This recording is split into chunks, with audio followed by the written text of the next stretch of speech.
tadi melihat private sector kan akan menjadi satu hal yang diharapkan kan. Tapi kalau melihat dari kondisi saat ini gitu, apa masih yakin dengan private sector nih? Karena private sector nih sama-sama menunggu nih. Gimana cara memberikan keyakinan private sector ini bisa melonjak?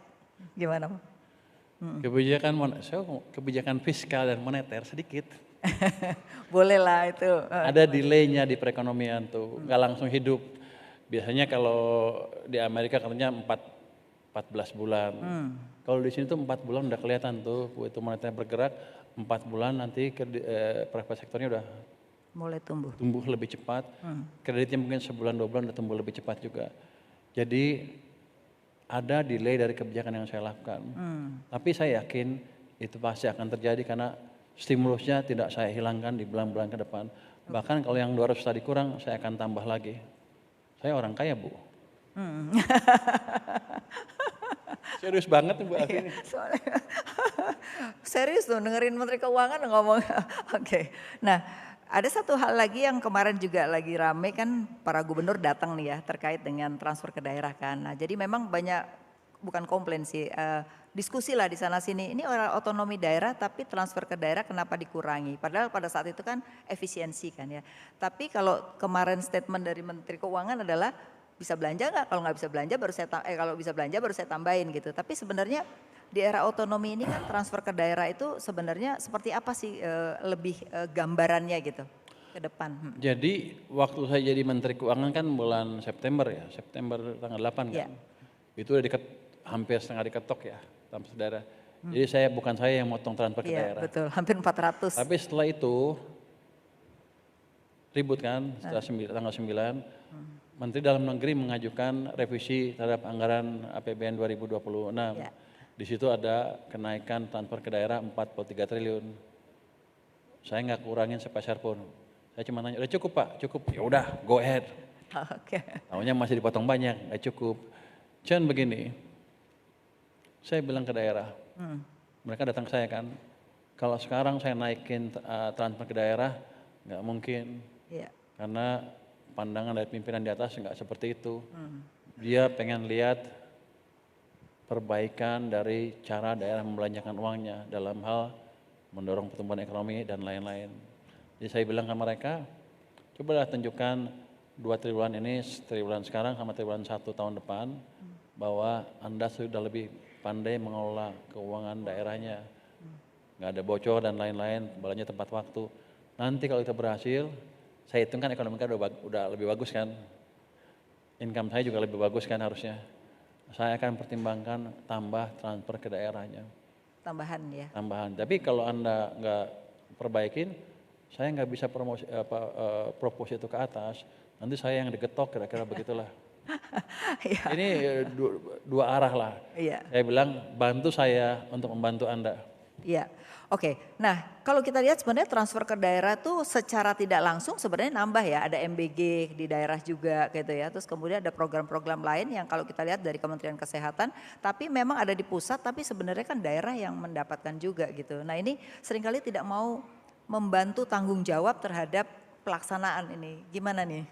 Tahun depan tuh naiknya sama dengan lebih dari 2 kali berkurangnya transfer ke daerah untuk dana-dana seperti itu. Jadi dana pemerintah pusat yang dibelanjakan ke daerah untuk itu naik dari 900 ke 1.300 triliun, kan naik 200. Padahal transfer daerahnya turun 200 kira-kira ya Pak ya. Sebenarnya banyak uang di daerah, banyak. Cuman kan begini, pemimpin daerah kan ingin juga memberi peran yang lebih signifikan ke pembangunan daerahnya. Mungkin mereka punya rencana sendiri yang nggak terlalu cocok dengan rencana pemerintah pusat. Tapi ini kan proses pembelajaran dari otonomi daerah. Otonomi daerah kan didesain untuk memaksimalkan uang di daerah karena mereka dianggap lebih tahu apa kebutuhan daerahnya. Kebutuhan daerah ya. Tapi ketika banyak yang macet, banyak yang nggak dibelanjakan, timbullah pertanyaan apa benar mereka tahu. Maka saya bilang belanja lebih bagus 2 triwulan ke depan, nanti kita bisa propose ke atas untuk menambah uang ke daerah kalau mereka mau. Oke, satu lagi yang juga menarik adalah mengenai hutang nih ya. Hutang kita itu kan makin tinggi ya. Tapi kalau kita lihat pembangunan makin banyak, tapi banyak pembangunan yang tidak bermultiplier efek terhadap ekonomi.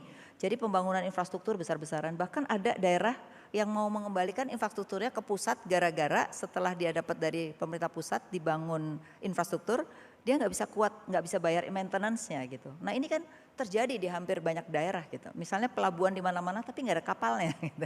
Nah ini kan buang-buang udah utangnya banyak, nggak ada multiplier. Ini ke depan punya pandangan nggak? Karena ini menurut saya beban makin banyak tapi efeknya nggak ada. Anda bercerita zaman sekarang apa zamannya presiden sebelumnya? Enggak kan, bukan zaman sebelumnya, tapi kan supaya jangan kejadian ke depan, ya kan? Gimana caranya tuh? Karena beban utang kan tahun ini dan tahun lalu kan cukup besar untuk dibayar ya. Nah itu seperti apa juga sekalian? Waktu zaman sebelumnya kan pembangunan kan bukan di daerah loh, banyak di pusat kan oleh PU. PU sebagai mesin pertumbuhan untuk infrastruktur kan utamanya itu. Mungkin itu yang terjadi, ada sebagian yang nggak pas. Kalau daerah yang membuat, selama dikontrol dengan baik harusnya nggak apa-apa. Jadi yang penting adalah nanti mereka buat apa, kita kontrol dari pusat seperti apa. Itu seperti kemarin ada pemerintah Kaltara bilang kami nggak punya jembatan sehingga banyak penduduknya ke Malaysia dibanding ke Kalimantan Indonesianya. Ya udah kita bangun jembatan 150 triliun ya 150 triliun. Tapi yang bangun pusat. Ya. Jadi dia nggak ada beban tambahan di sana. Tapi nanti ke depan kan kayak tadi dia ngusulin kita bangun, dia ngusulin. Tapi pelan-pelan kan harusnya daerah membangun ekspertis sendiri dalam hal itu. Iya, iya. Tapi saya pikir sih kita nggak perlu balik ke sentralisasi lagi. Setuju. Tapi perbaiki jalannya, desentralisasi yang ada. Dan untuk itu daerah harus lebih cerdas lagi membelanjakan uang anggarannya. Ya, baik. Di sini udah banyak yang pengen nanya, tadi udah banyak titipan gitu. Tapi nggak apa ya, kita dengerin yang tanya boleh ya? Boleh. Oke. Mungkin saya silakan dulu. Di sini udah ada catatan saya yang mau nanya. Bentar, ini catatan yang sudah mana nih catatannya kok hilang? Oke. Yang pertama saya persilakan di sini dari pendiri Indef nih mau nanya, Prof Didin. Silakan Prof Didin Damanhuri. Dari siapa? Profesor Didin Damanhuri. Nah, mungkin dari temennya itu ya, temennya orang tuanya Mas Purbaya. Ekonom senior Indef juga. Dari Bogor juga Pak. Silakan Prof Didin. Ya selamat dulu 2 bulan sudah jadi menteri yang paling populer Pak ya. Terima kasih Pak, terima kasih. Ada 2 pertanyaan, yang pertama tentang 200T itu. Laporan Kepala OJK mengatakan range alokasinya sudah sampai 30-70%. Tapi tidak dijelaskan alokasinya kelompok bisnis mana ini. Kalau apakah juga koperasi desa sebagian besar ataukah kelompok bisnis besar. Kalau alokasi 200T ke kelompok bisnis besar memang bisa mendekati pertumbuhan tinggi. Tapi makin bisa memperburuk ketimpangan yang sudah buruk sekarang ini. Itu yang pertama. Yang kedua, Pak Purbaya sudah berhasil mengungkap katakanlah tanda petik mafia keuangan negara gitu ya. Bukan mafia sebenarnya. Wah itu Anda yang bilang loh, saya nggak ikut.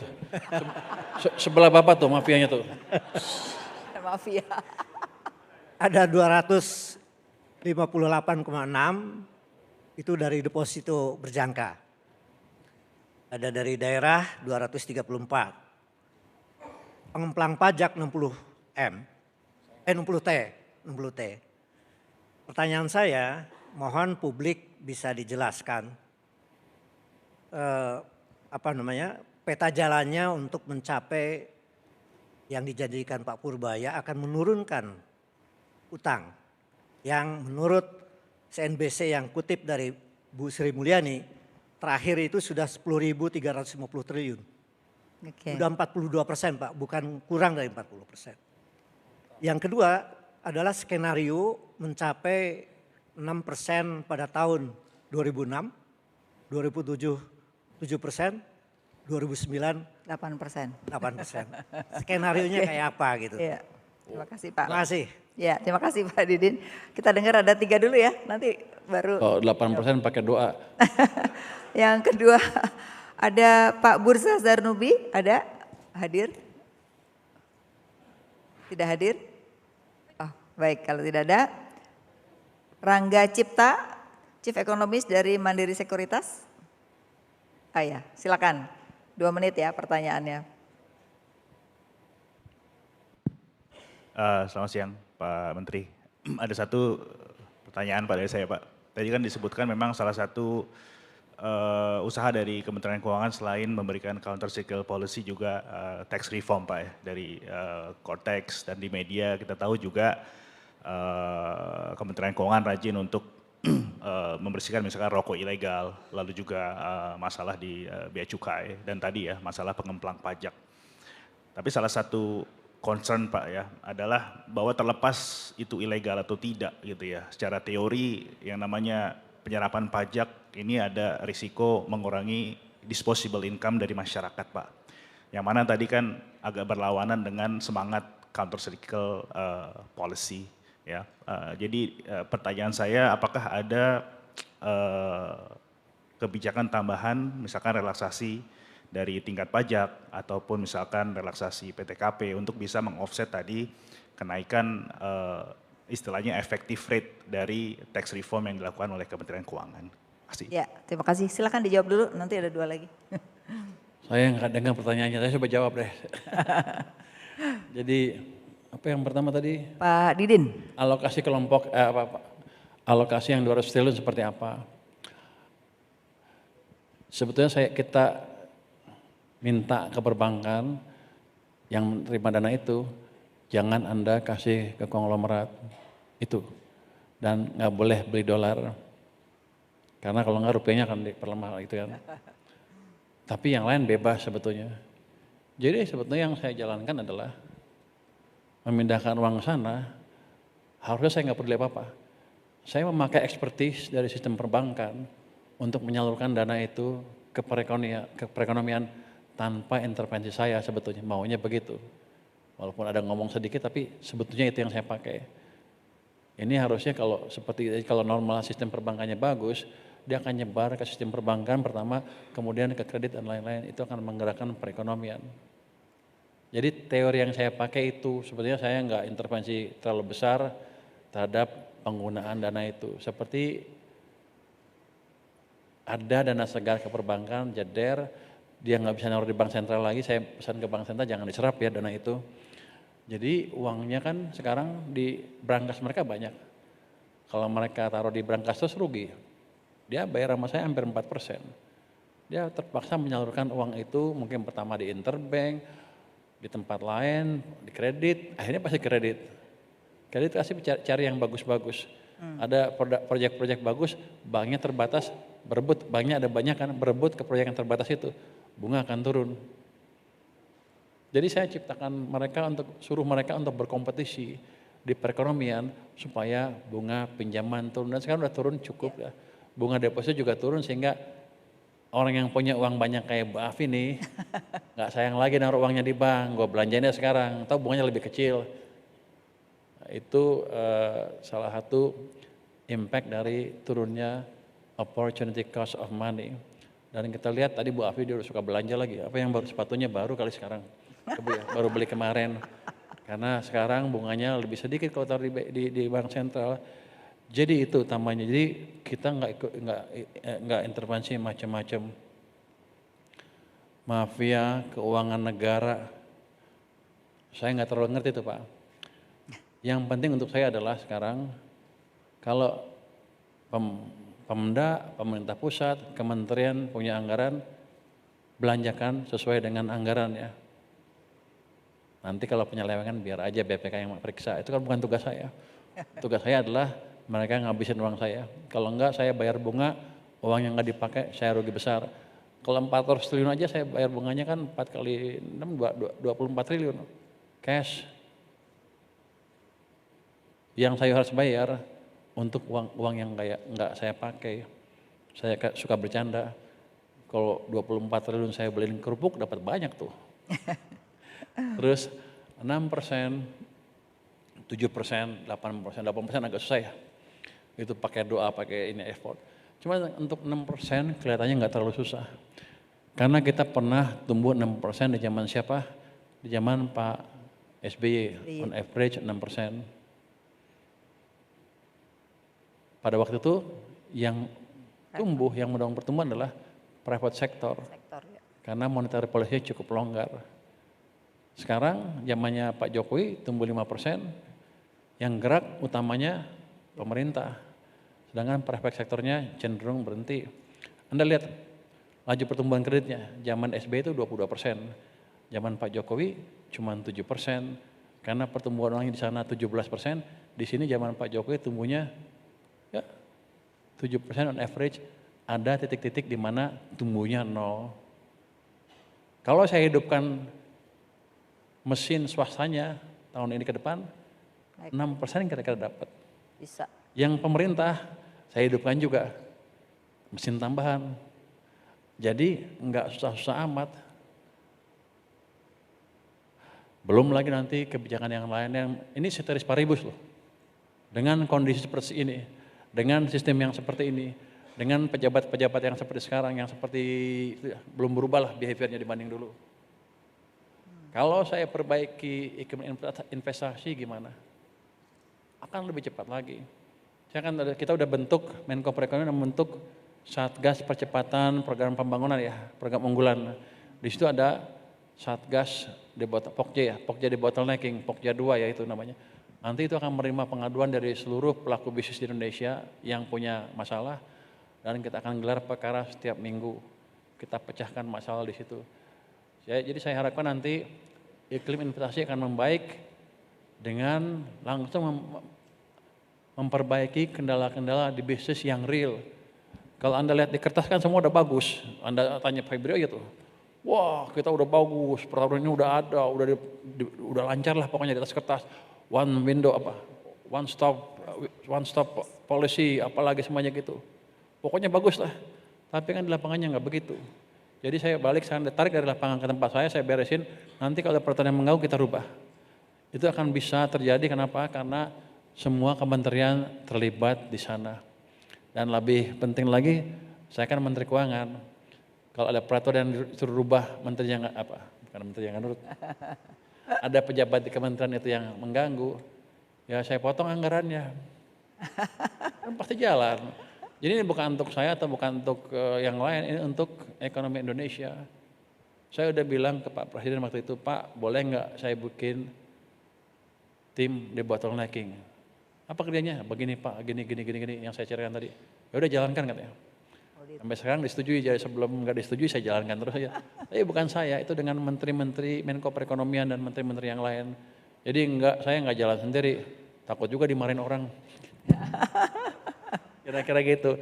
Tahun depan 2027 dengan perbaikan ya saya dorong-dorong sedikit, saya bisa ngundang investor kan. 7% udah agak kelihatan. Kalau itu membaik, tahun depannya lagi kayaknya udah kekeker lah, 8% lah bisa lah. Tapi tentunya semua mesin ekonomi mesti bergerak. Moneter, fiskal, private sector, investasi domestik dan foreign. Itu yang membuat nanti kita akan tumbuh lebih cepat lagi. Masih banyak jurus yang lain, ini baru sedikit dulu. Nanti kalau mau tahu Bapak bayar dulu sama saya kasih tahu. Oke, 2 lagi boleh ya? 2 lagi. Yang cortex ya? Oh, belum jawab yang cortex, silakan.